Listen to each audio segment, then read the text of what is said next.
But now it's my great pleasure to introduce, once again, because Carey's done talks here before, our friend and neighbor, Carey Kish. Carey is a veteran hiker, outdoors and travel writer, beer enthusiast, registered maiden cod, and certified funmeister. He's the author of AMC's Best Day Hikes Along the Maine Coast and editor of the AMC's book. And I lost that part of my page. I'm sorry, Carey. The Maine Mountain Guide. The Maine Mountain Guide, thanks. And his regular hiking and camping column has appeared in the Portland Press Herald and Maine Sunday Telegram for almost 2 decades. His writing and photos have appeared in numerous other publications, most recently Activities Guide of Maine and Senior Hiker.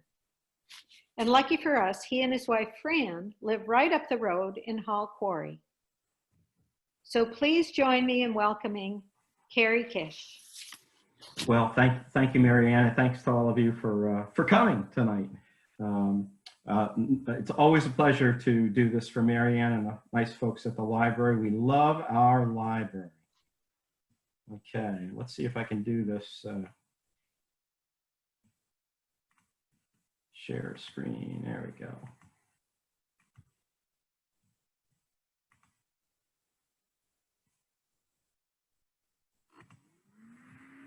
There we go. All right. Well, folks, tonight is all about hiking the Pacific Crest Trail. This, if you're not familiar with it, it is on the West Coast. The Pacific Crest Trail is one of our big 3 national scenic trails, of which there are 11.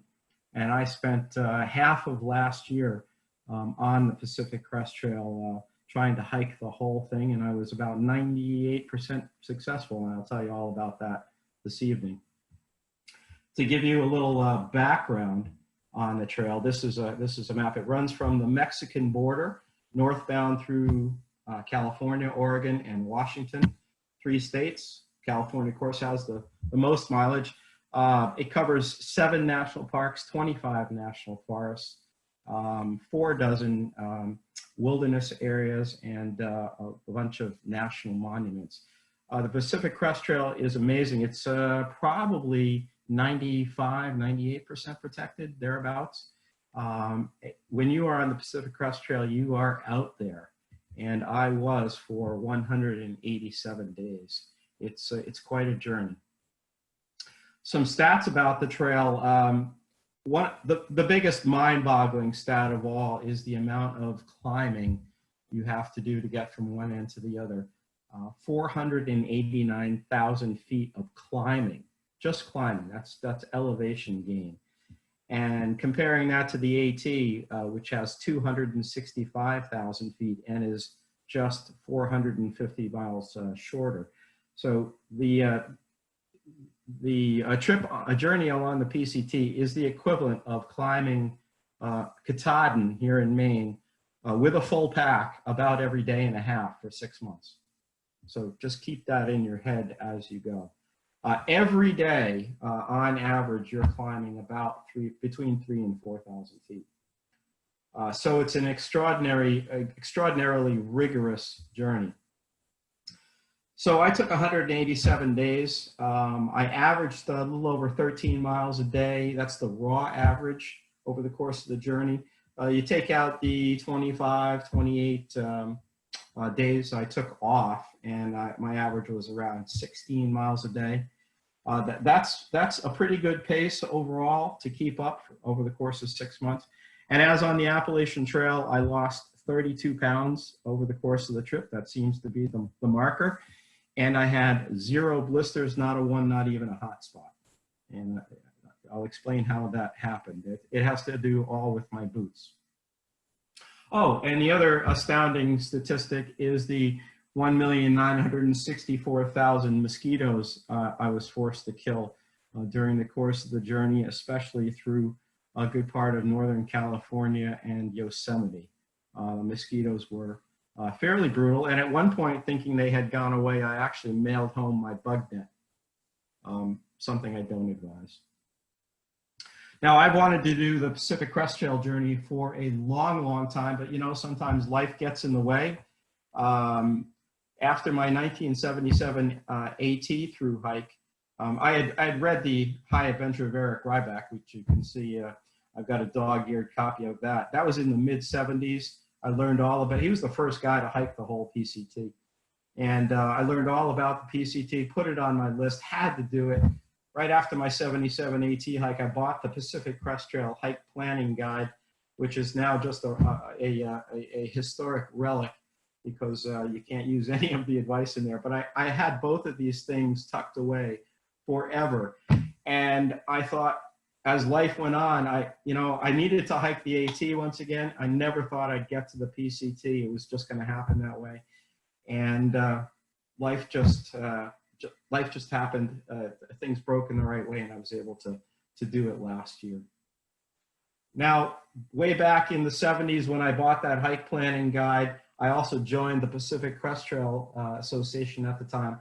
I bought the patch to go on my pack for what was going to be my 1979 Pacific Crest Trail through hike.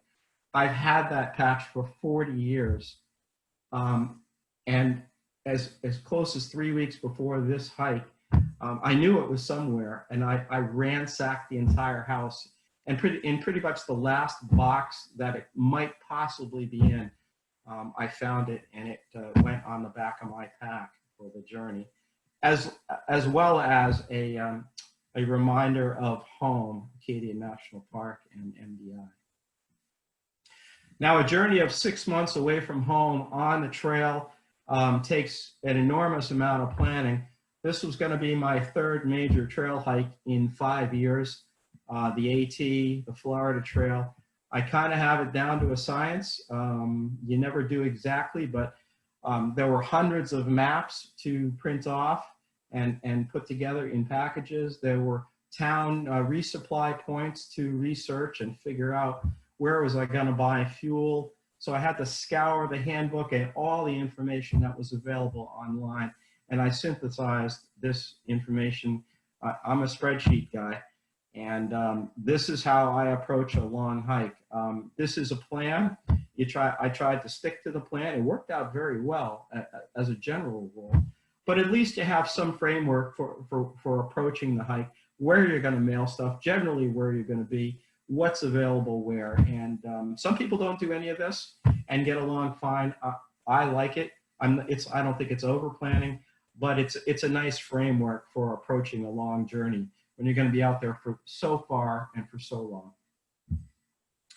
I know you'd be interested in what I carried. I basically carried the same kit with just a few exceptions for the entire journey. An Osprey pack, this is my third one, a new REI Magma 10 sleeping bag, a Big Agnes Copper Spur one-person tent, and I don't know what else was new. A few other things in there. Oh, and a nice air mattress by Sea to Summit. All of these things went in my pack. My base weight was about 20 pounds.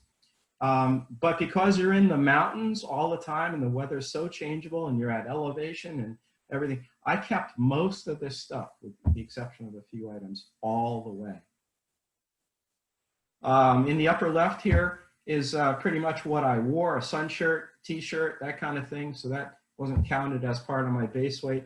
In the lower left, all the electronics, charger cords, a wall charger with 4 USB plugs, my little Nikon camera, my iPhone, and a battery pack, a remote charger so I could charge things on the go, a 10,000 milliamp hour battery pack. In the upper right, ice axe, micro spikes, neoprene booties, which I ended up never carrying, mittens, and along with those, the juxtaposition Ben's head net and rappel bug dope. And then probably one of the most important items, which my wife and my mom talked me into, in the lower right, the Garmin InReach Mini GPS tracking device. And perhaps most important of all, one of 3 pairs of Loa Renegade Gore-Tex mid-weight boots. I've had 6 pairs of these now, no blisters, I can walk in them with a full pack right out of the box. They're absolutely amazing for me. For me. You got to be away 6 months. It's a lot of planning, a lot of food planning. And you're looking at all the food that I ate. It's amazing to put 19 boxes of food together in January and February and March. It's stuff that's marked August, September, and October that you're going to be eating 6 months down the road. Along with this, Mountain House freeze-dried foods, noodle dinners, soups, and that kind of thing. And I took it all to the lovely folks, Mary and Ken at our post office. And again, they're used to seeing me in there, and mailed it all off. And Franz mailed some of the boxes along the way. And then one day, April 2nd, 4 o'clock in the morning, my lovely wife takes me to the airport.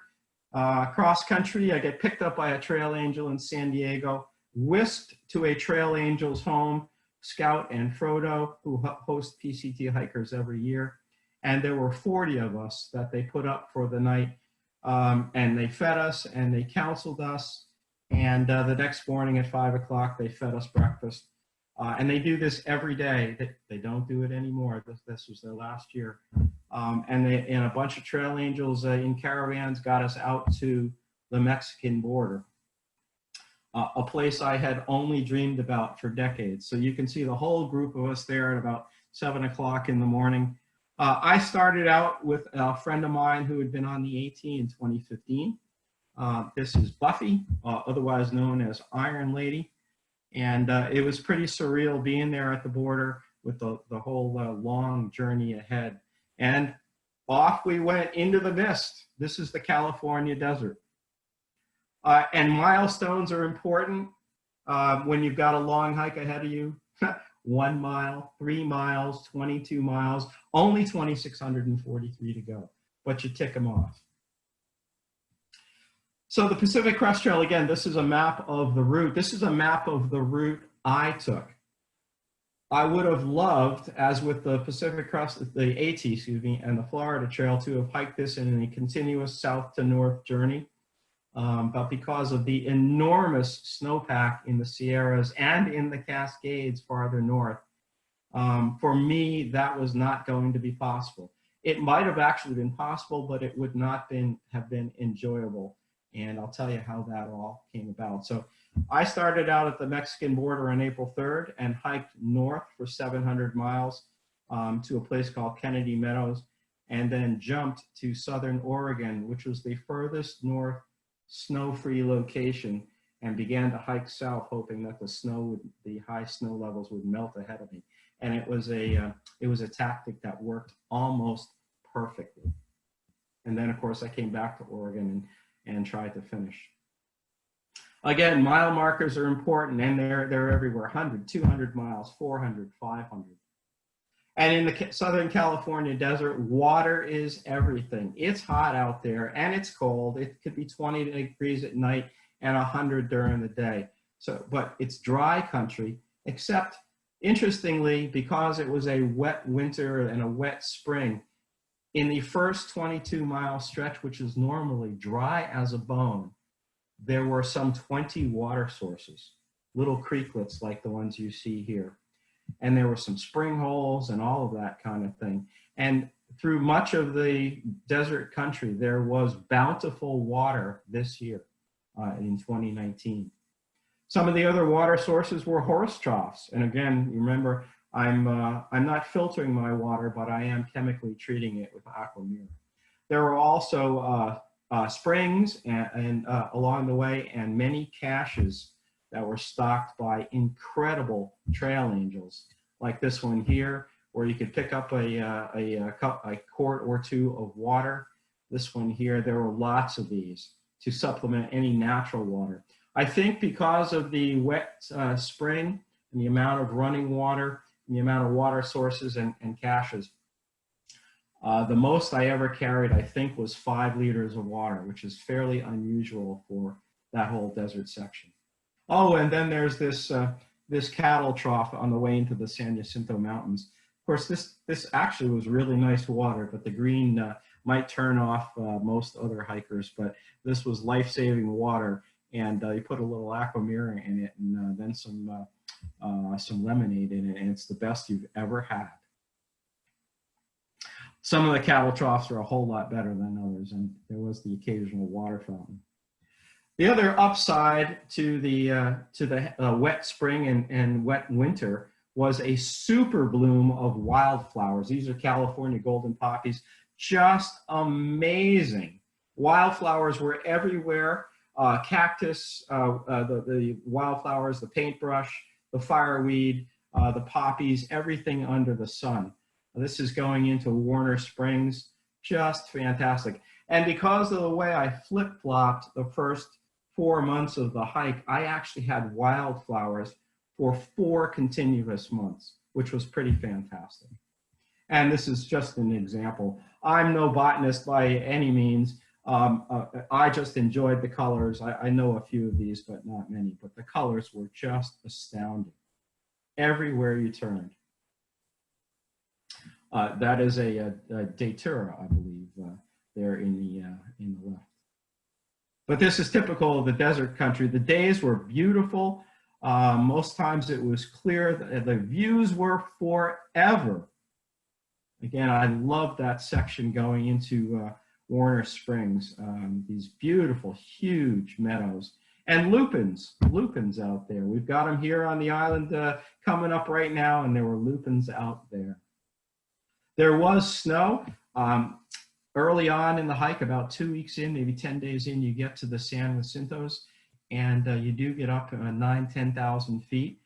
We did not carry ice axes for this section, but we did have our microspikes, and we were probably in 8–10 feet of snow for 2–2.5 days, and had to camp up in the snow.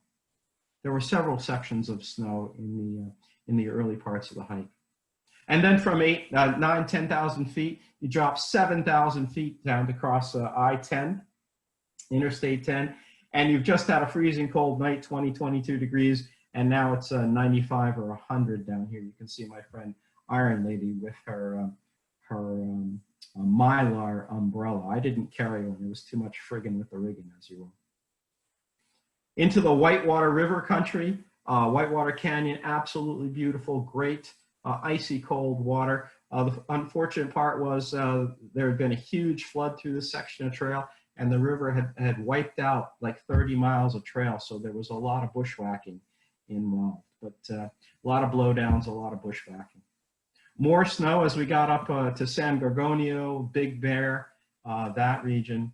More as we approached Mount Baldy and going up towards Wrightwood into the Angeles National Forest. But you can see the walking. It's not like the Appalachian Trail in that you're exposed 90% of the time. So you're always out in the elements. So you need sun protection, and you need protection from the wind and the cold. And boy, you do get some wild campsites. The problem is, this was a great one on the way into Wrightwood at about 7,500 feet on this little narrow ridgeline with a huge drop-off on one side. The problem with these exposed campsites is the wind. The wind is astounding in the high mountains out there in the desert and the Sierras and whatnot. And so what looks like a really cool exposed campsite can turn into a complete disaster. And there were several times where we got our tents flattened and had to re-pitch them or just plain move on. Mount Baden-Powell is 9,000 feet. There was plenty of snow going over there. Presented its own set of navigational problems. I was navigating with the Guthook Pacific Crest Trail app, which is developed by a guy right here in Portland, Maine, Ryan Lynn. Indispensable for any big trail hike, provided your batteries don't run out. And then, of course, after the high mountains into the high grassland country up around Acton, Agua Dulce, which was just fantastic. Some of it, this is a Green Valley, and I know why they call it Green Valley. It looked like you're in the mountains of Tennessee or North Carolina. There was a lot of, a good amount of trail magic along the way in those early days. This is my good friend Tim, who I've known since Bangor High School days. many, many years ago. He picked us up at I-10, and we were able to go to his house in nearby Yucca Valley and get a couple of nights off our feet, get resupply, get a shower, do our laundry, relax a little bit, have a good time, and then he dropped us back off on the trail a couple days later. What, unbeknownst to me, of course, though, Tim being a lifelong prankster, as am I, guilty as charged, Tim also left me with a 2-pound rock in my pack, which was nicely signed by him. And I didn't discover that rock until I unpacked my sleeping bag that evening, 15 miles and about 4,000 feet of climbing later. We had words, but I think I probably deserved it in one way or the other. There were some pretty cool campsites in the desert, though, and a lot of really nice people out there. That is the magic of the journey, is not only the scenery, it's the people you meet along the way. And there was we had quite a trail family that developed. In accordion style, you're passing each other, sometimes camping with each other, sometimes not, and staying in some cool places. And there was always some really interesting trail talk over the evening dinner and early morning breakfast. The fella down in the lower left, you probably can't understand how he got the trail name, A Man with a Chair. Scott was a great hiking companion, and he chose his luxury item was a 1-pound aluminum chair. But look at all these smiley faces. What a good time. I met people from all over the world: England, Germany, Australia, New Zealand, Czechoslovakia, everywhere. And they all came together, and we were quite a family as we hiked the trail. Unfortunately for me, and I found Cheryl Strayed's lost boot. Yes, I did. There it is. My good hiking partner, Iron Lady, injured her knee on the way into Wrightwood, and she took a week off. Went to stay with a friend outside of LA, and after a week of caring for the knee and seeing specialists, the whole thing, she came back and met me at Agua Dulce, and the decision was that it was not going to be good for her to go on. So I had to travel on by myself from that point. And too bad. It's so many hikers' dreams are ended so suddenly sometimes by injury, running out of money, getting sick, that kind of thing. And well, she succumbed to that, unfortunate. But there was good times ahead, some cool places to stay. This was Casa de Luna, another Trail Angel house, where the first thing you're asked to do when you arrive in Green Valley at their place is to select a Hawaiian shirt, and then you camp in the woods out back, and they feed you, and you just have a good time. And you do a little dance to get your official PCT bandana, which I have down in the right there. Not too far ahead, maybe 100 miles, is another classic spot for PCT hikers, Hiker Town. Built right out in the middle of the Mojave Desert by this local businessman. He basically created a little Western movie set, and all the hotel, the sheriff's office, the doctor's office where I stay, all of these places were little motel rooms, if you will, where hikers could spend the night for $10 and get a shower and do some laundry. And this was good because this was a great place to hang out before heading across the Mojave Desert, where temperatures could reach 100 degrees easily. And so I hung out at Hiker Town for a night and all of the following day. And in the evening, set out across the Mojave to hike into the night along a very famous stretch of the PCT. This is the Los Angeles Aqueduct. This is the above ground part of it. And then it turns northeast, and you actually hike on top of the buried aqueduct.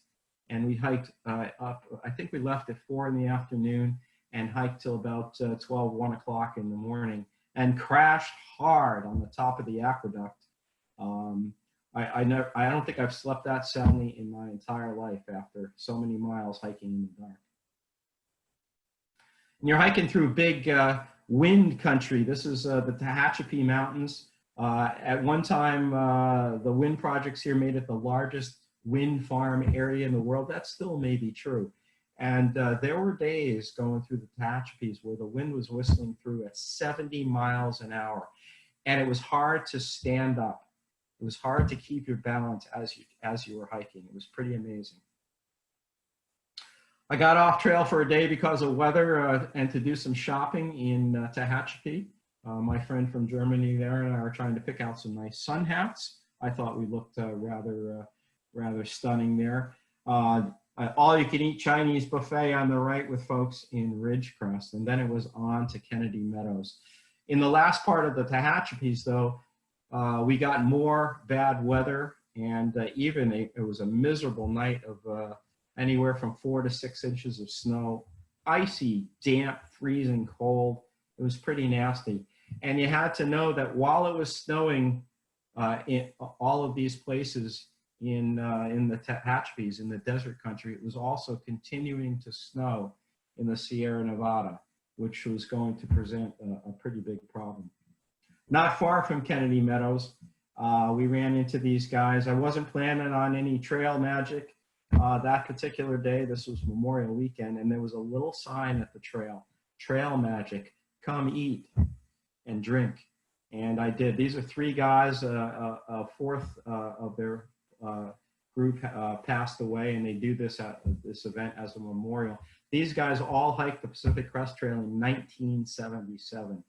And they come out here every Memorial Weekend, 3 days of all you can eat, all you can drink, burgers, breakfast, roast beef, tri-tips on the grill, beer, snacks, everything. And it was impossible to say no, and they were just fantastic guys. Finally, Kennedy Meadows, 702 miles into the journey, about 6 weeks. And this was a real decision point because this is the start of the Sierra Nevada. 20 miles ahead of Kennedy Meadows begins the snow. And I had been following all winter long the snow reports. I just pulled these off the internet today. For some odd reason, I don't have any screenshots of these things from then, or either that or I can't find them. All winter long, it was looking like a normal spring in the Sierra, which would allow me to continue to walk north through the Sierra with snow, but not crazy, silly snow. Then around late February, it started to snow in the Sierra and the Cascade, and it just didn't let up. In March, April, and May, it just snowed like crazy. So when I got to Kennedy Meadows, ahead of me was 400 to 500 miles of continuous deep snow at elevation, up to 14,000 feet. And there was anywhere from 168% to 212% of normal snowfall. And what I was also looking at was on the right here, you can see the purple areas. I also pulled this off today. These snow pack and snow depth maps were all purple, which showed very deep snow. So these are the kinds of things I was monitoring. So at Kennedy Meadows, I made the executive decision to skip north, not skip, but to head north to Southern Oregon and work my way back south with the idea that there was more snow-free country up north. And by the time I hit the Sierras, the snowpack would have mostly melted, or at least wouldn't be anywhere near as dangerous, and the rivers would be down, that kind of thing. So there wouldn't be that many dangerous river crossings. And that proved to be a perfect plan. The sad thing is, at Kennedy Meadows, there must have been 60 or 80 hikers there for the 2 days I was there. Everybody scattered. If you were going through the snow, you went through. Most of these people did. They didn't all make it. Some did. Most of these folks did make it, I think. Some skipped around. Some skipped up to Washington to hike south. Some went to Northern California. Some went to Oregon and hiked north. Not a single one wanted to follow me and my friend Ranger, who was in the back row, second to the left. So it was a big breakup of the trail family. And on top of this, I got very sick on the way into Kennedy Meadows, which I thought I had giardia from getting some bad water. And I was just a complete mess, and I got sicker and sicker.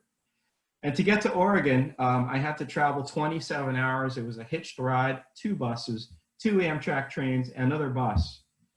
all the while being very, very sick. And when I landed in Oregon, in Medford, Oregon, the two of us, me and Ranger, I got picked up, scooped up by my friend Larry Turner, our fellow journalist, just a fantastic guy that I've known for a few years. And he was a trail angel. And he put us up for a couple of days and fed us as best, well, me as best he could. And I was able to get some meds from the grocery store, kaopectate, that kind of thing, and tried to get better. Unfortunately, nothing worked. And so after a few days, he dropped me off in Medford, Oregon, and I got a hotel room 2 blocks from the hospital, and ended up having to go to the hospital and get some tests done. Unfortunately, I'd already kind of blocked myself up pretty good with kaopectate and such, so it took a few days of coaxing to get the necessary test done. And boy, was I sick. I was sick. So the whole hike at this point is up in the air. I'm in Oregon, thousands of miles from home. I have no idea if I'm going to get worse, if this is the end of the hike. If it is, if the hike can continue, will this whole flip-flop thing work? Will we be able to get through the snow? We're hiking in the wrong direction. Everything's thrown off. It was definitely the low point of the journey. After 9 days off the trail, though, Ranger and I decided I was feeling better. I did get some meds, which I didn't need anyway because it turned out to be some kind of norovirus and just needed to pass. That's what the test results were. And my friend High Five from Bend, Oregon, rejoined us. I'd hiked with him. We had hiked with him in down south. And the two of us headed south. From southern Oregon at Mount McLaughlin in Fish Lake, south into California, and then made a 300-mile westerly arc around 14,000 foot Mount Shasta, which we could see for the better part of 3 weeks. Northern California is amazing. The scenery was beautiful. Big wilderness, not a lot of people. We rarely saw anybody for probably the first couple of weeks. There was some snow walking. Sometimes we needed our ice axe. Most days we would use our microspikes. The scenery was stunning though, and the campsites and the camping just amazing. I did see a number of bears, 6 overall, most of them in Northern California. This is the only photo this is the only bear that actually ran towards me before he actually noticed me. The Marble Mountain Wilderness, the Trinity Alps Wilderness, and the ever-present Mount Shasta as you continued south on this westerly arc.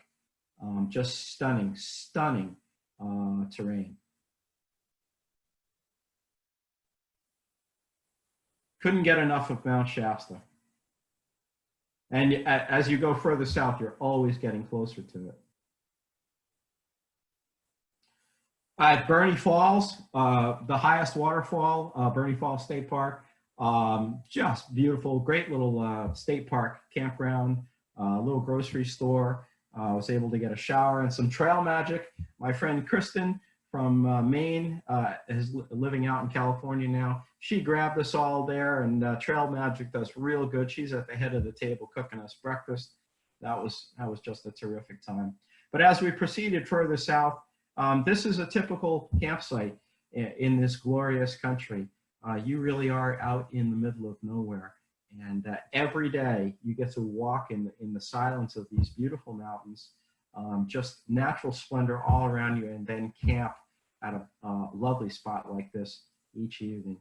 Somewhere along the way, we picked up a couple of extra folks in our group, these wonderful 2 folks from San Diego, Ritz and Navigator. I think we hiked with them for the better part of 3 weeks, which was just fantastic. We did hike through a lot of burn areas in Southern California and Northern California. Incredibly, because of the wet winter and spring, though, there were basically no wildfires the whole summer I was on the Pacific Crest Trail. And you can see some of the burned out territory. This is on Hat Creek Rim as I approach Mount Lassen and Lassen Volcanic National Park. You can see some of the devastation here of these incredible wildfires. Almost out of Lassen Volcanic National Park, there was a private concessionaire, the Drakesbad Guest Ranch. That was, you got down to a gravel road, and it was about a mile off the gravel road. And High Five and I had talked about that. Ranger had no interest. And we said, you know, I don't know. It's a mile walk off the trail. I doubt we're going to do it. And as soon as we got down together to the gravel road, there wasn't even a decision to make. They had an all-you-can-eat lunch buffet. They had cold beer and a hot springs-fed pool that was 105 degrees. So we spent a glorious afternoon screwing around here, spending our cash and relaxing before we hiked out through the Sulphur Spring Country at the southern edge of.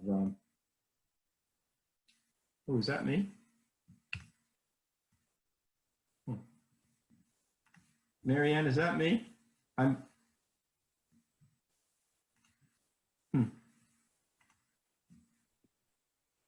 Marianne? Yeah? Oh, can you, my screen is fuzzy. Is it yours? No. Okay, so it's just me. Okay. All right, well, good. I'm seeing that. There's a little bit of trail magic, a box at our road crossing. I love this. Hike on, be safe, and call your mother, which I did quite often. Beautiful wildflowers again. Like I said, I had them for 4 months in Northern California. And you know, for the folks, friends of ours who had pushed through the Sierras, through that awful snow, we started to see them as they struggled their way north. We started to see a few every day. And you know, the big question always was, how was the Sierras? And it would be, oh my God, they were beautiful, but they were so hard. And I should have died. Somebody should have died every day was the common response. And I'll tell you, I'm glad they did it, and I'm glad I didn't do it. It could have been done, but the idea of hiking through 10, 20 feet of snow and having to wade these incredible rivers full of snow melt for 6 weeks continuous just was not my idea of a PCT pilgrimage. And but these folks, boy, they have a story to tell. But every day we would run into more of these great folks. It was wonderful, and it just kind of I realized how lonely we'd been because we hardly saw anybody on this southbound journey. So it was nice to see some old friends, and this would be, for the most part, the last time we would see them on this journey. Finally, the Sierras at Sierra Buttes. Right after Sierra Buttes, trail magic follows me everywhere. This is a friend of mine from Maine who's lived out in Sacramento for quite a few years now. She put up signs at the road crossing near Sierra City, welcome beer man, and she took us all in for the night. The usual steaks and big food and salad and beer and showers and laundry, and I can't thank her enough. We had a great time. At Donner Pass at Truckee, I ran into my old friend Heidi, who used to work with me in New Hampshire. So we had a great time revisiting after probably 35 years. And more people around the Donner Pass area as we entered the Sierra. Donner Pass was interesting. At the Donner Ski Ranch, they give all PCT hikers a 40-ounce bottle of beer. And the burgers there are great, and we took a nice couple of days off there. That was fabulous. The big country, though, after Donner Pass is amazing. You are getting into the high Sierra, 10, 11, 12, 13,000 feet. Lake Tahoe pictured here. You make your way around the west side, and you can see the kind of terrain we're headed for. There was no avoiding the snow, but we'd done a good job avoiding a lot of it. And I was glad for that. Stunning every day. The snow that remained on the peaks, some of it we had to trudge through, sometimes microspikes, sometimes ice axes, but the scenery every single day was pretty amazing. This is the Desolation Wilderness, and a place I'd always wanted to camp at. I've been through there several times before, but it was never the right time. We had a lovely spot right on the shore of Lake Aloha. The Desolation is, as its name implies, desolate. And again, I just can't stress enough the wildflowers. The flip-flop just allowed us to have so much beauty for so long. And look at these campsites. This is just just south of Carson Pass. Mountaintop campsites. And you really do pinch yourself when you're hiking through here. There isn't a soul around for miles, and you're on top of a mountain, and you hope and pray that the weather complies. At Kennedy Meadows, just near Sonora Pass, this was a wayside I'd been to years back when I hiked from Tahoe to Yosemite. Had to pick up a bear canister, which I rented here. Bear cans were required PC hikers for the next 400 miles. I hated the darn thing. It was hard to get a week's worth of food in it. It was hard to fit the thing in your pack. It was just awkward no matter what you did with it. About the only plus, well, of course you didn't have to hang your food. Not that we ever had a bear problem. The big plus though, was you did have some place to sit on, somewhere to sit every night in camp. You just, you got your dinner out and started cooking, and you sat on top of your bear can. I was glad to get rid of it. At Kennedy Meadows North there, I was just amazed that the owners would even have to put up such a sign. But PCT hikers, like any hikers, kind of forget where they are, lack a little awareness about the surroundings. So do not walk around nude, and the least, please wrap yourself in a towel. South of Sonora Pass was some of the most incredible terrain I've ever hiked through in my entire life. It was nothing but snow and rock for miles and miles. And I couldn't take enough photos. It was the kind of terrain that I wish would just go on forever and ever. Finally, into Yosemite National Park. One of the top 3 places I've ever been in my entire life. Tuolumne Falls, the Grand Canyon of the Tuolumne. At Tuolumne Meadows, I took a side trip into Yosemite Valley just because. El Cap, Yosemite Falls, and Half Dome. If you haven't been to Yosemite, it's wild. It was crazy busy. The valley was out of control with people, and it was a little unnerving to be there. But it was good to make the visit, because it's like visiting an old friend. Between Tuolumne Meadows and Mount Whitney, this is the high country of the Sierra. And for the better part of 150, 180 miles, you're at 8,000 feet, and most times you're at 10,000 feet and higher. And you're going over a series of probably 12, 14 high passes. Which top out at Forester Pass at 13,000 feet. And again, you get to, when the weather is good, you get to camp in some cool spots like this on the margin of Yosemite National Park. This is right below Donahue Pass. Thousand Island Lakes, Mount Ritter, Banner Peak, extraordinary. And the weather was great, the walking was good. You are joining the John Muir Trail at this point for a couple 100 miles, so there were a lot more hikers. A lot is a relative term. Wilderness areas, the Ansel Adams Wilderness, John Muir Wilderness. John Muir, of course, I wrote a lot about him as I was sending in my dispatches to the Maine Sunday Telegram. He was an inspiration, a great conservationist, of course, as we know, for saving these beautiful mountains. But every day, the scenery is just head spinning. And this is the essence of the Pacific Crest Trail. Perhaps the finest night of the entire trek was atop 12,000 foot Muir Pass. This is the Muir hut that was built in his memory back in the 30s. Just an amazing place. This is my campsite right at the 12,000 feet atop the pass, with the moon rising in the background. There isn't a tree in sight. It's just rock and ice and snow. And I mean, check this out. There's the hut at night. My friend Ranger, he pitched his hammock inside the hut. And this over to the left here, this is my tent site. And what a great place to watch the sun go down. like I said, you are following the John Muir Trail, and there are lakes and ponds, beautiful aqua, blue, green, every day, and more wildflowers and great places to camp. 12,000-foot passes like this one at Glen Pass. There were a couple of times where we did 2 12,000-foot passes in a day. It's just how the schedule worked out.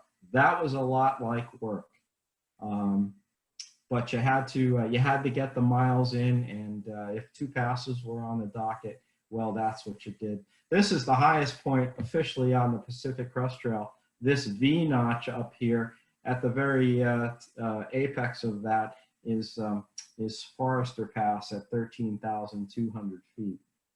And this was quite a landmark. I'd been there once before when I hiked the Muir Trail. On the other side of it, and that of course was a real white knuckler for the folks coming through, as all of this was when there were big snows earlier in the spring. This is approaching Big Horn Flats on the other side, just this huge, wide open country. And on the left here, this is actually Mount Whitney, which is where I'm headed. That is the highest point in the contiguous United States. That's Whitney right there. It doesn't look like much from this angle, but that's the big one. The following day, we pitched our camp at Crabtree Meadows and took light packs up Mount Whitney. It's a 15-mile round-trip journey, and it was probably the best single day's hike on the whole trip. And why not? It was fabulous country, a beautiful mountain, great trail. The weather was perfect. And I basically ran up the mountain. You know, by this point, you're in the best shape you'll ever be in, probably. And it took me 5 hours to pretty much run up the mountain. Well, of course, I was pretty jazzed to get up there.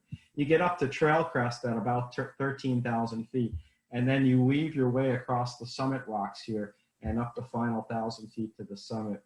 And all the while, there are these windows down into the valley below. You can see down to the Owens Valley, 8,000 feet below.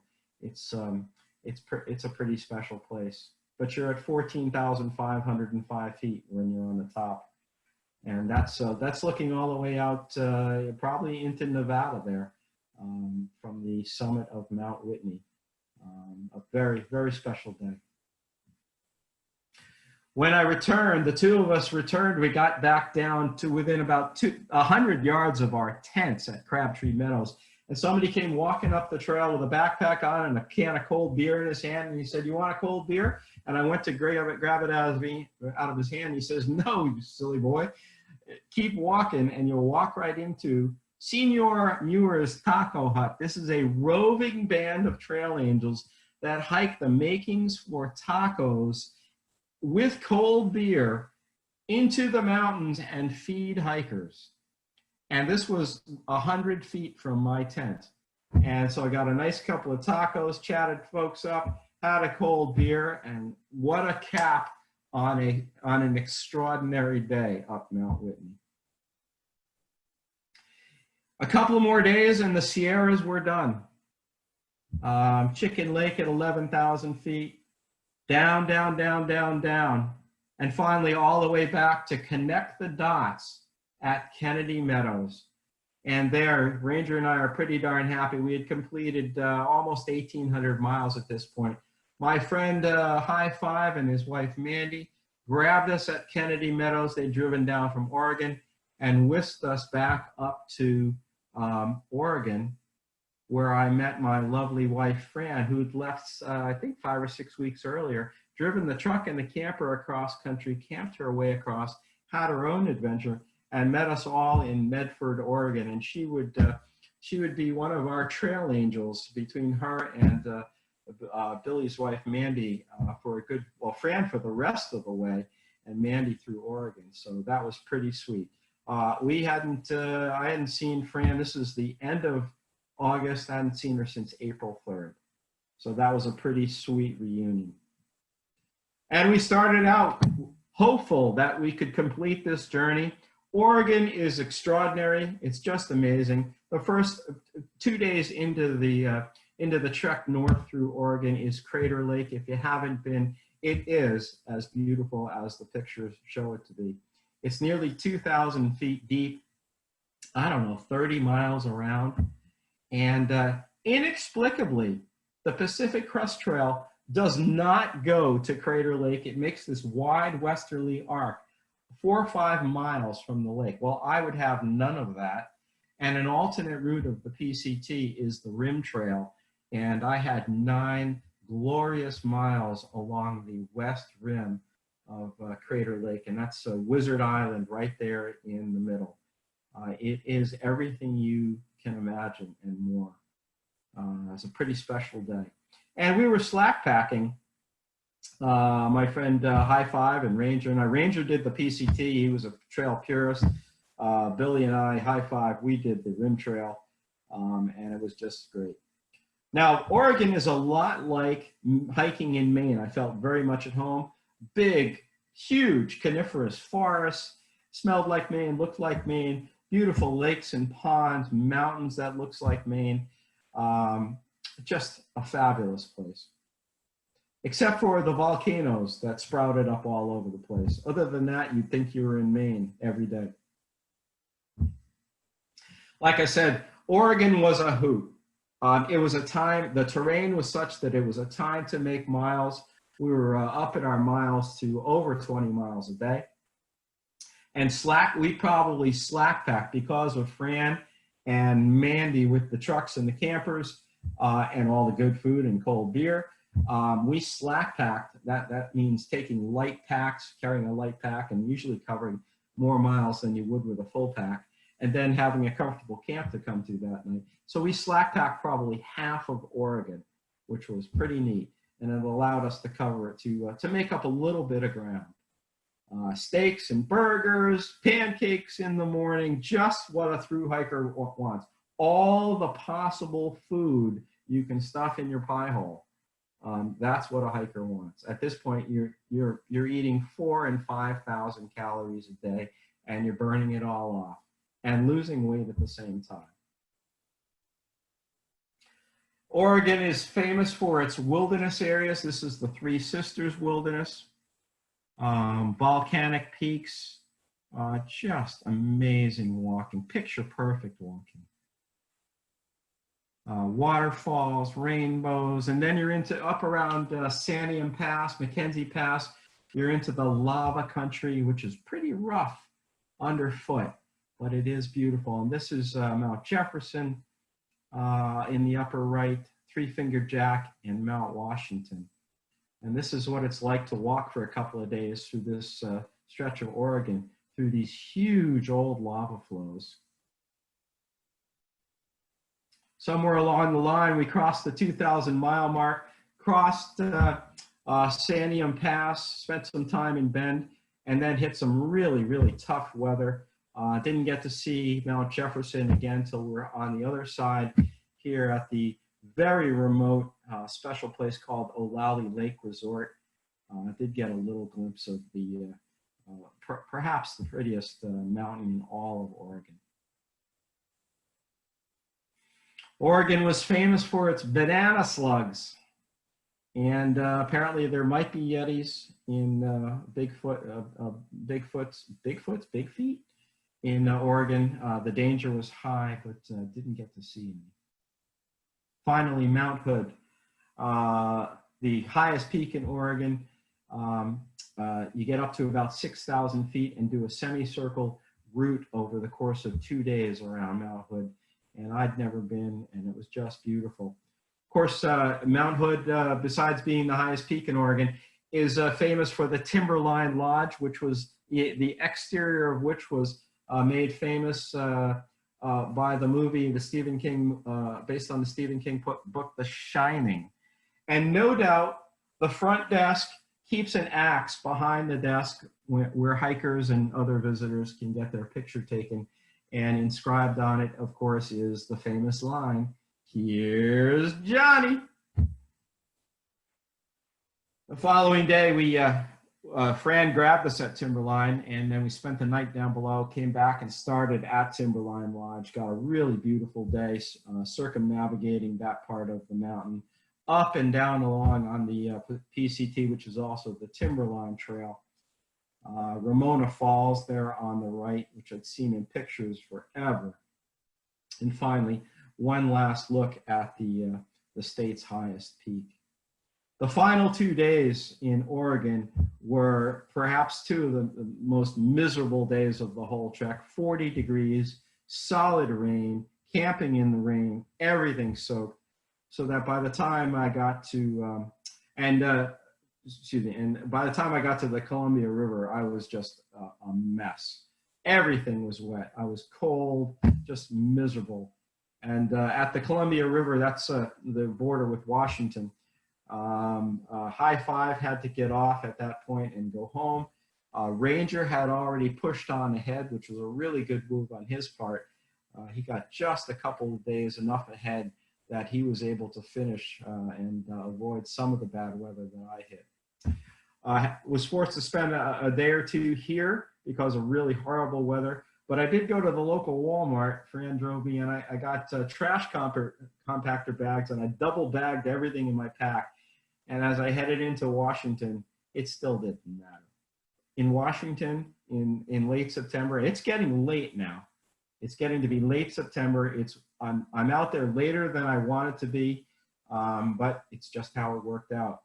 But nothing stays dry in Washington in September and October, and it's cold, and it gets to be pretty miserable. So, Washington.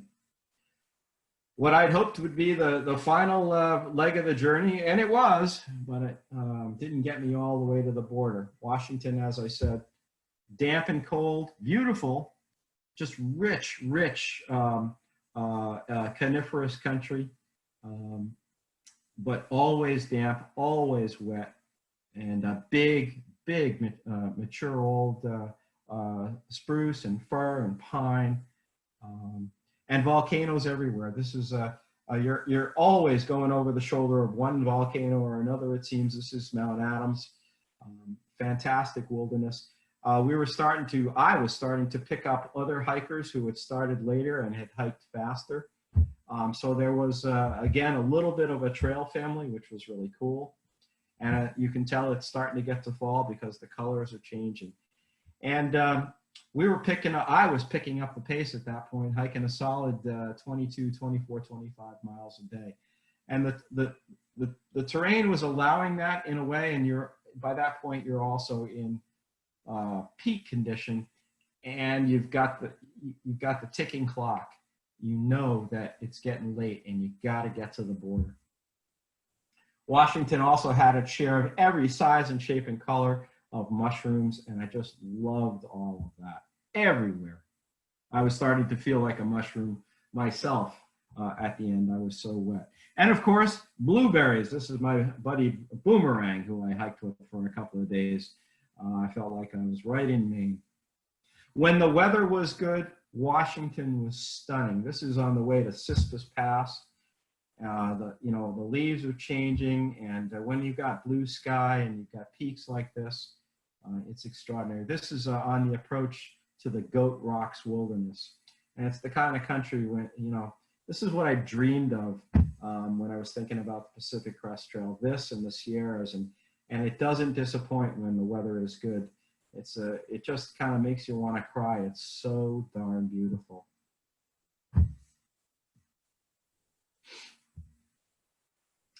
By the time, though, we got up to the Goat Rocks and the Knife Edge Traverse, the weather started to turn, the winds came up, and what was probably going to be the most scenically spectacular part, half a day of the whole trek, didn't get to see a whole heck of a lot, but going through the Goat Rocks Wilderness was pretty special nonetheless. It's pretty much a knife edge for hours at a time, and you really had to hold on. If it had been a nice day up here in the upper left, this whole view would have been filled with 14,000-foot Mount Rainier, but that wasn't going to be the case. But it was a great walk nonetheless. capped off by a pretty nice campsite that night. And finally, a beautiful day and a big old shot of Mount Rainier. I had run into these special folks, Bubble Wrap on the left, No Name on the right, both from London, England. And we more or less hiked together the rest of the way. They are wonderful folks. We are talking about getting together to finish the trail this year. Of course, the whole travel situation right now is not in our favor, but we're working on it. Beyond White Pass and Chinook Pass, beyond Chinook Pass, actually, we got into some terrible weather, snow, and what's to be expected? It's late September. It's the last week of September. And we had some pretty cold weather, some miserable nights out there. We did get to stay in a Forest Service cabin one evening. But the weather was so weird. These storms would circle around and they would strike one part of the mountains and then you move north and there was nothing. But I got to tell you, the Northern Cascades, from the California border north to Canada, through Oregon and Washington, that's all the Cascades. This is some of the most spectacular and rugged terrain I've ever walked through. Just stunning, stunning. And some pretty exposed trail, especially when there was snow and ice on it. Precipitous, up and down. Washington has some of a pretty big chunk of the elevation gain and loss, and you felt it every day. Some of these traverses across the faces of these mountains were pretty exciting. It was at the Lake Falls where the three of us pitched in like a 10 square foot area. There was just nowhere to camp, and that was the night when we all had experiences with the famous Washington mice. I woke up in the middle of the night with at least one of these big fellas sitting on my chest looking at me. And this is the big hole that got chewed in my tent. Every night for the rest of the journey, mice continued to eat at our tents and our packs and our clothing. They didn't necessarily want the food. It turns out they were at one point, one of them took a 5-inch square piece out of No Name's tent. And I think they were getting packing material for their winter stayovers, where, you know, their burrows, their nests. But they did a lot of damage to our gear, and there was just nothing you could do. Again, more storms, more snow. We're into early October here. It is getting late. This is way beyond the time I wanted to be out here. When I think of the 9 days I had to take off because of travel, flip-flopping, and that time I was sick, that was the difference between me getting to the Canadian border and not. And but we were still pushing, still together with my two London friends, and hoping against hope. But we kept pushing every day. This is at Stevens Pass, or just before, where Fran met us on a miserably cold day. She met us with a thermos full of hot tea, which was just fabulous. We holed up in the little village of Skycomish, and this is another part of the story where, had we not had this delay, might we have gotten through? Fran came to the town early to pick up resupply boxes, which had shoes and whatnot for my London friends. And they had given Fran permission in writing to grab those boxes from the post office. The post lady refused to give Fran the boxes. We got there on a Saturday morning. The post office closed at 11. We got there too late to get there in person. The post office did not open again till Monday morning. We lost 2 days of hiking, and the following day was fabulous weather-wise, and that may have made the difference in the end, getting to the Canadian border or not. It was a real shame. The post lady apologized later on, but it was just a real mix-up, and it's very sad. But hey, I suppose we could have hiked faster earlier. So the day we did decide to leave, on the final stretch to the Canadian border, loaded down with a week's worth of food to get to Stehekin, and then 3 more days to the border, perhaps. Miserable cold rain. This is at Stevens Pass. We probably should not have hiked out, but the pressure to finish is enormous. It was for us. And this was bad decision making on our part. And I'll tell you what, I didn't have rain pants. We were all worried about our rain gear. They're still in trail runners, at least Bubble Wrap is. We never should have left in this miserable downpour. And it just got worse as we got in and higher up in the mountains. By the time we got to camp, 12 miles in, the temperature plummeted. It started to snow. It was only supposed to snow a couple inches. It ended up snowing more than a foot. But there was some decision making that went on that, well, I think we probably could have done things differently. But again, was the weather going to get any better if we had sat out a couple more days in town? We rolled the dice, and turned out to be not the right decision. So we woke up on what turned out to be the final morning. Everything that we had was wet because from the day before, in the miserable rain, the temperature plummeted. All the wet clothing in the tent saturated our sleeping bags. And when I packed mine that morning, this morning, it was just lumps of nylon. In the middle of the night, the space blanket, the emergency space blanket I carried for 6 months, I had to use that night. And I shivered from 3 o'clock till I woke at 6. And I thought, well, I have 6 or 7 and probably 8 days perhaps, because it's going to be slow going, to go with this sopping wet gear and a sleeping bag that I had no confidence in and no way to dry it. We all got up and out at 7:30, our usual, 7 o'clock, whatever it was. We looked around at each other, and we should have made the decision right there, but we didn't. Everybody up for this? And we all nodded, and we did something that we never did as a hiking group. We did not make a plan for the day. And I think everybody was so stressed, so miserable, and so cold. And we walked out of camp. No Name's got long legs, and he took off ahead of us. He usually doesn't get too far. So it was Bubble Wrap and me, and as we got further out and higher up, it just kept snowing harder and harder and harder, and it was cold. And all of the rain that had puddled 4 and 5 inches deep in the trail was now slush with snow on top of that. Our feet were like ice cubes, and Bubble Wrap was having a hard time. And I could hear her wincing in pain behind me.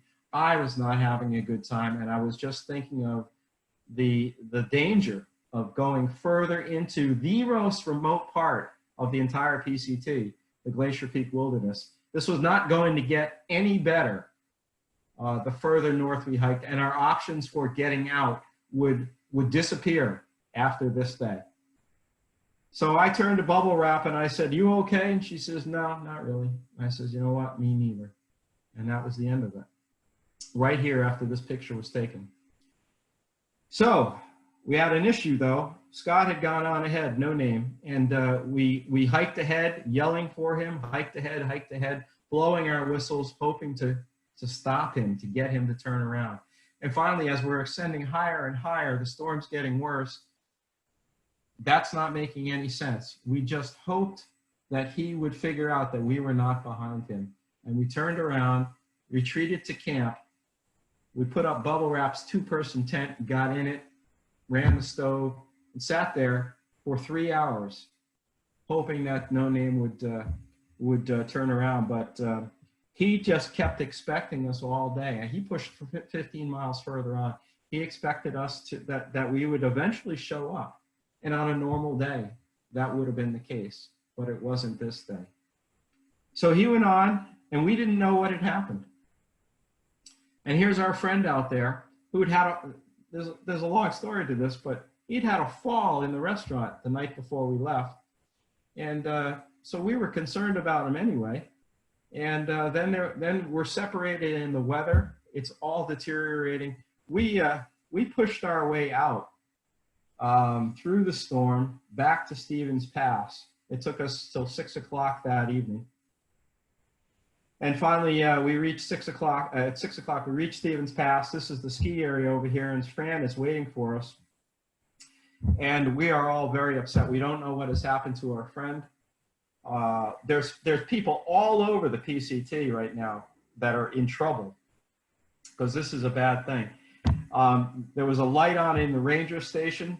We walked right into the ranger station after meeting Fran, told them what the situation was, and the wonderful ranger woman there decided that a rescue might be in order given the information we had provided. And no doubt the following morning we met with the rangers down in Skykomish, and a rescue was begun. But because of the weather, the choppers couldn't fly till later in the afternoon. And they had a number of other people that they had to go get up and down the PCT.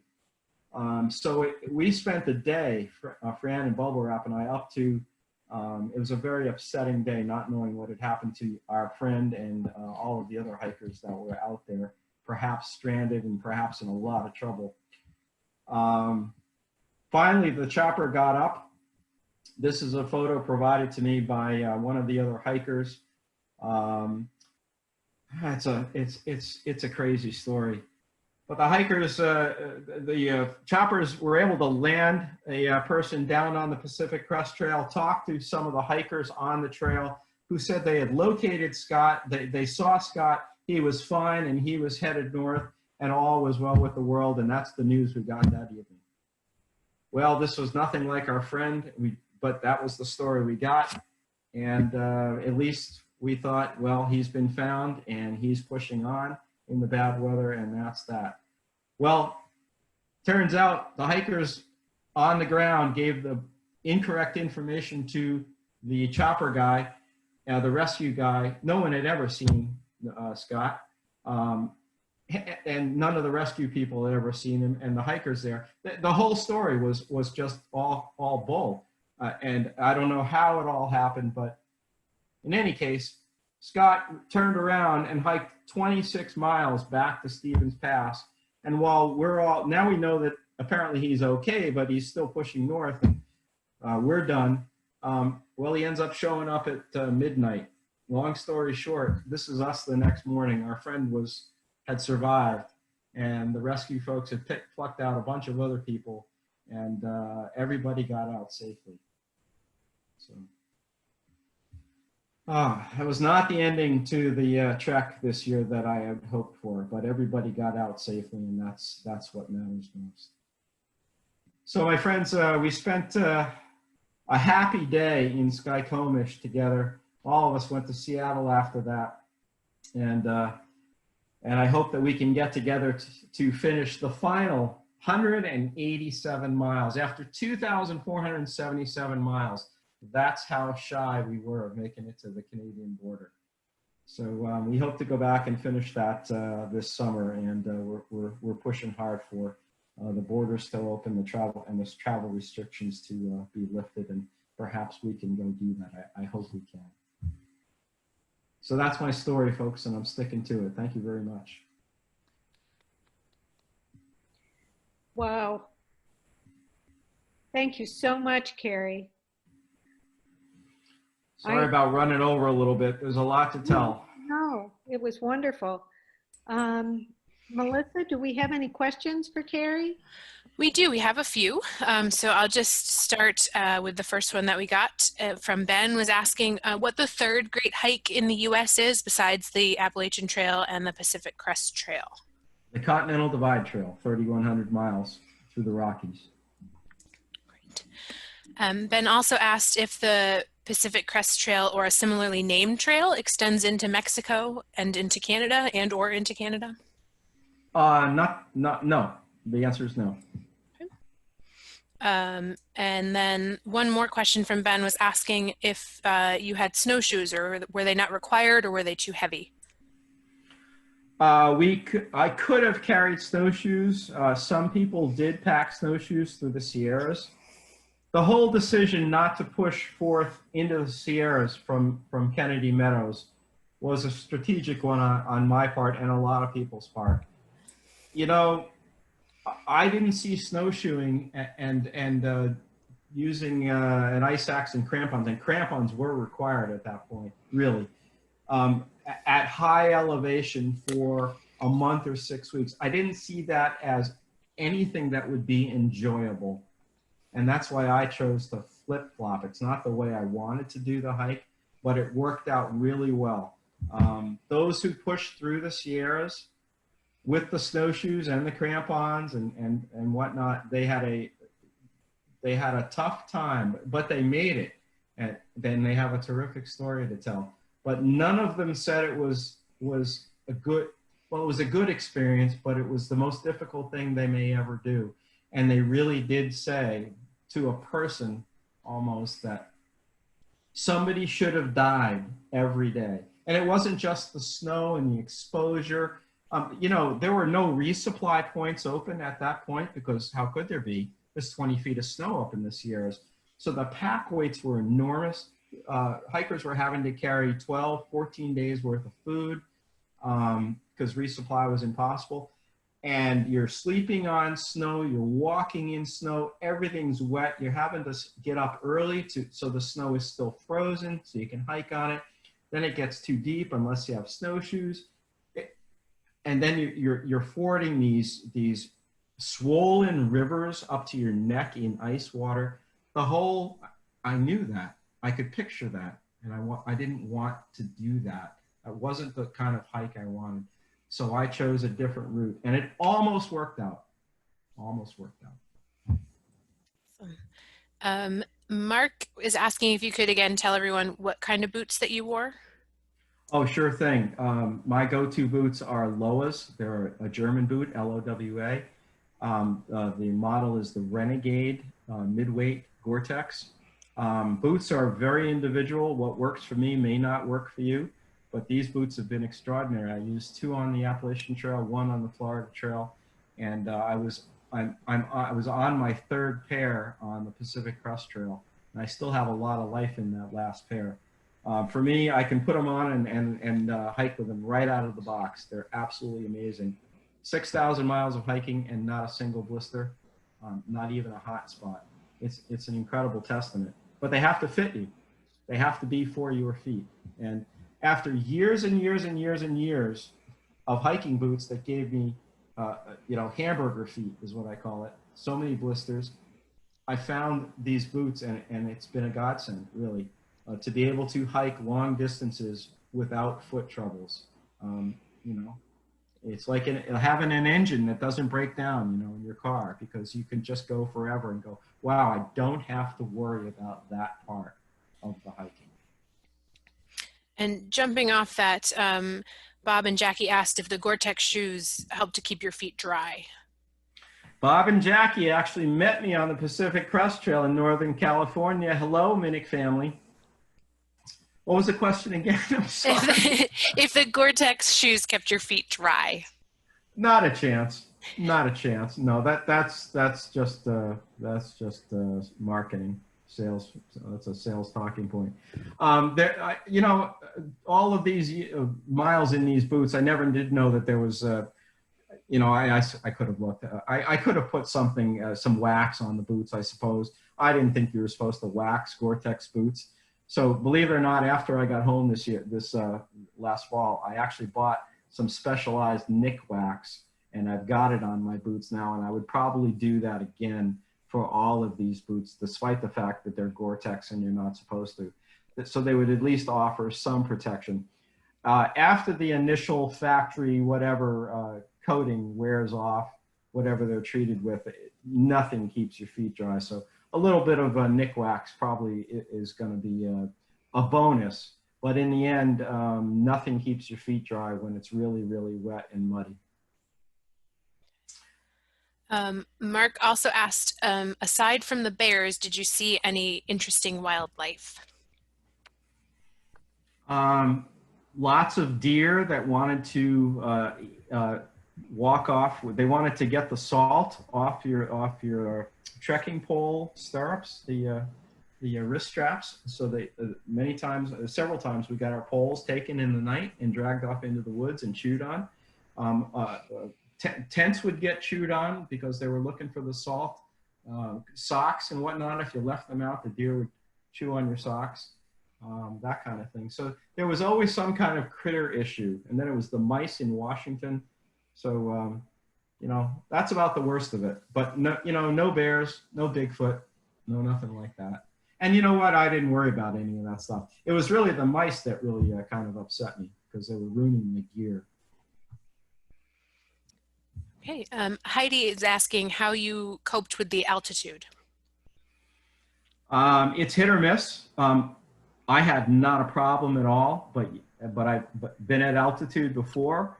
When I did have trouble, you really do need to stay hydrated and eat a lot and pace yourself. I had no problem, as a general rule, with the altitude. You could feel it. I could feel it in my chest, and I all through the Sierras, I did. I went with my sternum strap on my backpack loosened so that I could get, you know, just a little more air in my lungs because I needed it. But overall, physically, I did really, really well at altitude. But I think it's a very hit or miss thing. You never really know how you're going to perform. So you really do hope for the best. Of course, by the time, see most hikers, northbound PCT hikers are hitting the Sierras 6 weeks into their hike at the 700-mile mark. I didn't hit the Sierras until probably 1,400 miles into the hike. So I was in super shape by the time I got there. Did that make a difference? It couldn't have hurt. So. And then your friends, the Thurstons, are asking, what do the slugs taste like? I don't know. I never got hungry enough to taste them. But speaking of tasting stuff, you know, it's interesting. A little aside, as far as food and eating and whatnot, you are eating 4,000 or 5,000 calories a day. It's embarrassing almost because you're an eating machine. And you know, finally, it was one point on the Hat Creek Rim in Northern California. There was a bunch of us camped there, and I sat down at 5 o'clock after pitching the tent, and I started to eat, and then I made dinner, and then I kept eating, and then I'm in the tent, and I'm still eating, and about 9 o'clock, it's time to turn the headlamp off, and I was still eating, and in the middle of the night, I got up and I took a pee and I ate more, and in the morning, I had put all of this in a brand new garbage bag, and when I got to town, I decided I'm going to tally all that up. And it was 2,500 calories of food I'd eaten in that short period of time. And that was just in the evening. Never mind what I'm eating for breakfast and all through the day. It's amazing how much food you can go through. And then when you get into town, my God, don't get near me. Don't get your fingers near my plate. William is asking to compare the overall footing of the Pacific Crest Trail versus the Appalachian Trail. The Appalachian Trail, I think, for the most part, is more rugged as far as the footway goes. You know, it's wet and rocky and a lot of steeper ups and downs, I think. Whereas the Pacific Crest Trail is graded, not always, but for the most part, is graded for not only hikers, but for pack stop. So the climbs are longer, but usually more gentle. That rule doesn't always apply. There's certainly parts of the Sierra and in Northern California where it's pretty tough, but I love it when I hear that the Pacific Crest Trail is easier than the AT. It's hard to compare the two, but I always look at that stat: 489,000 feet of elevation gain on the PCT, which is only 450 miles longer than the AT. That's a lot more climbing, and for me, that's the stat that puts it over the top. I think the PCT is just much harder. And in that vein, Thomas is asking how you prepared physically before your hike of the PCT. I ate a lot of Fritos and drank a lot of beer. Honestly, you know what? It's terrible. I hike a lot anyway and walk a lot. I don't go to the gym. I've given up on that idea. That's just not going to happen. I started out hiking around the Hall Quarry neighborhood here with a loaded backpack, and that I might have done that 4 or 5 times, and that was probably in January, and I was leaving in April.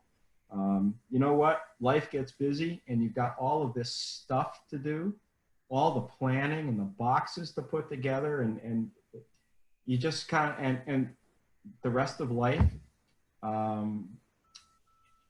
Sometimes so I just try to stay in pretty decent shape anyway. I'm not in the best shape all the time, but I try to stay in reasonably good shape because I know going into these hikes that you're going to be just so bollocksed up with so much stuff that has to be done before you leave that, anything beyond just regular exercise probably isn't going to happen. And I try not to fool myself that it is. And then Bob and Jackie were asking if you had Garmin InReach SOS capability. I did. So the Garmin InReach, I was dead set against that. First of all, I didn't want to carry the weight, even though it's only 2.5, 3 ounces. I've never used one, didn't want one, I'm a self-reliant kind of guy. But my mom and my wife talked me into it, and $400, and it turned out to be a great investment. Fran was able to track, well, actually all of my family, they were able to track my progress. I had it set to ping on the minimum number of pings per mile so that the battery would last longer.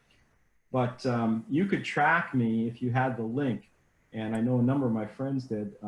You could track where I was at any given hour of the day. And there were times when I would get a text message from Fran, I would forget to turn the thing on in the morning, and I'd hike 10 miles, and I'd get a text when I'd have service, and she'd say, "Is everything okay? You're not moving." It's like, darn, I forgot to turn the thing on in the morning. I'm fine. I just hiked 10 miles. So it was real peace of mind for her and the rest of my family to know where I was. And you know what? You can be all self-reliant as much as you want, but you're in very remote country, and cell service, you can be in places where there is none for a good week. And it's peace of mind. And the other thing is, yes, it has text capabilities because it's off the satellite.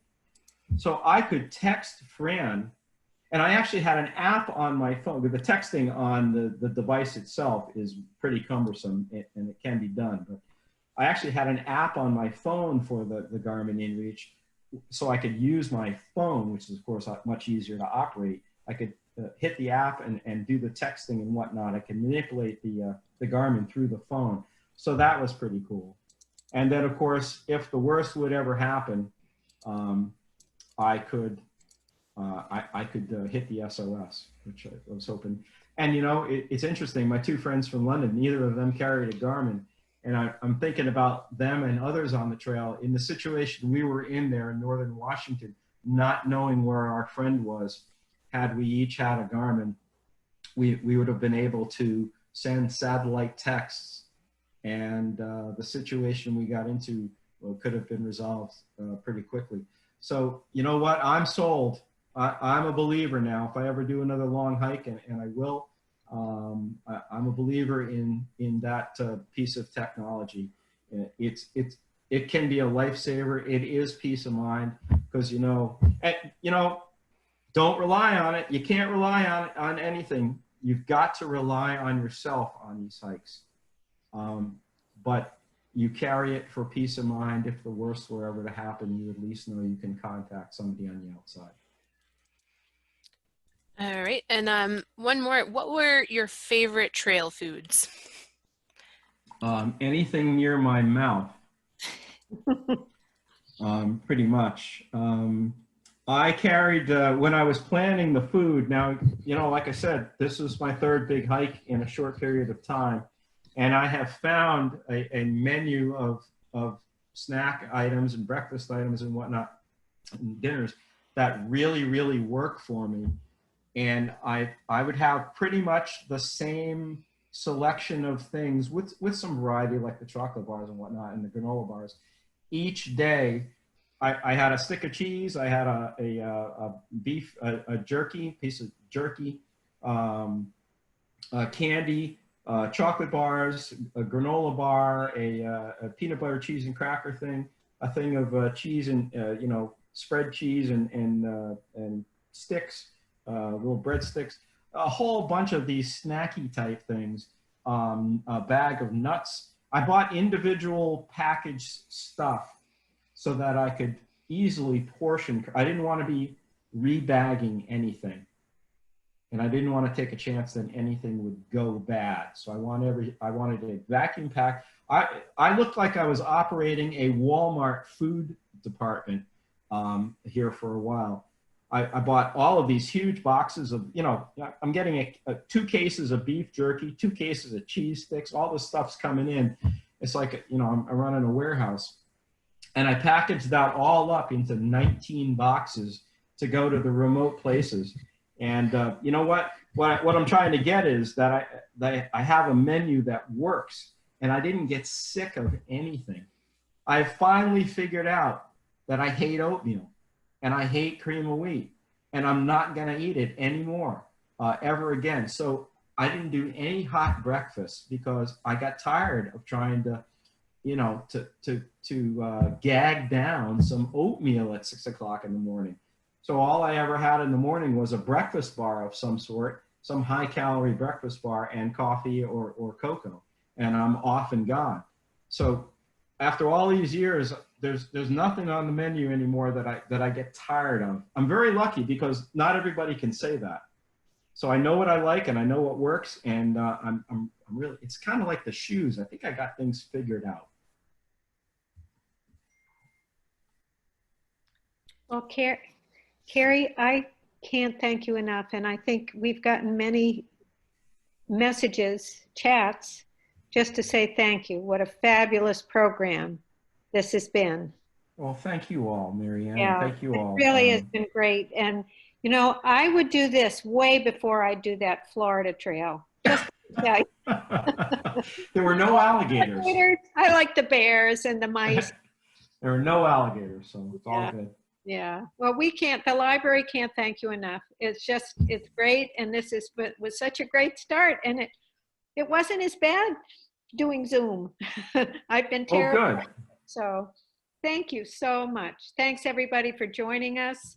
And I wish you all well and stay safe and find the good things to happen right now. There's a lot of good in the world, even though everything seems so bleak. So, you'll make that last bit of the trail. It may not happen now. Well, I'm certainly hoping. When you do, you got to let us all follow you when you do that. Well, I can certainly do that. I'll have the Garmin, and you can track me, and I'll come back, and I'll have a few more stories to tell. Okay, I'm going to hold you to it. Thanks again, everybody. Stay well. Thanks all. Good night. Good night.